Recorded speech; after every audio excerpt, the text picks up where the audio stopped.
Aujourd'hui, les gars, je vais parler de Sonko. Le prétexte, c'est le Terra Meeting du 8 novembre. Parce qu'il est aujourd'hui plus que temps de montrer au monde l'image d'un peuple uni.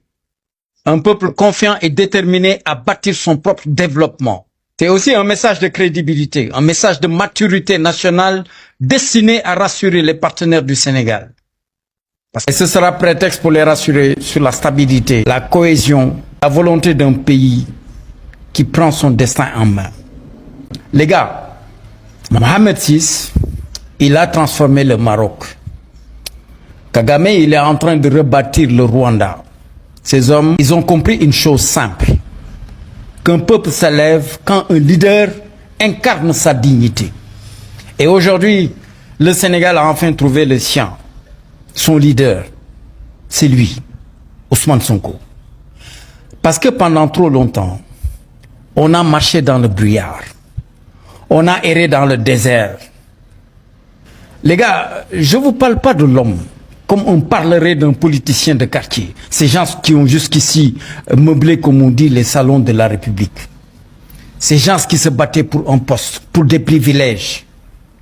Là, on voit un autre homme, une autre carrure. Un homme politique au travers de qui toute une génération se retrouve. C'est une conscience qui s'éveille. Sonko, c'est une bombe politique. Et là, il faut se rendre compte que depuis les indépendances, de mémoire, aucun homme n'a autant pesé sur le destin du Sénégal, ici et ailleurs. Et qu'on se le dise, ce n'est pas un simple Premier ministre. Et d'ailleurs, à vous, les 46% qui n'ont pas voté pour lui, très humblement, je vous dis, soyez lucides.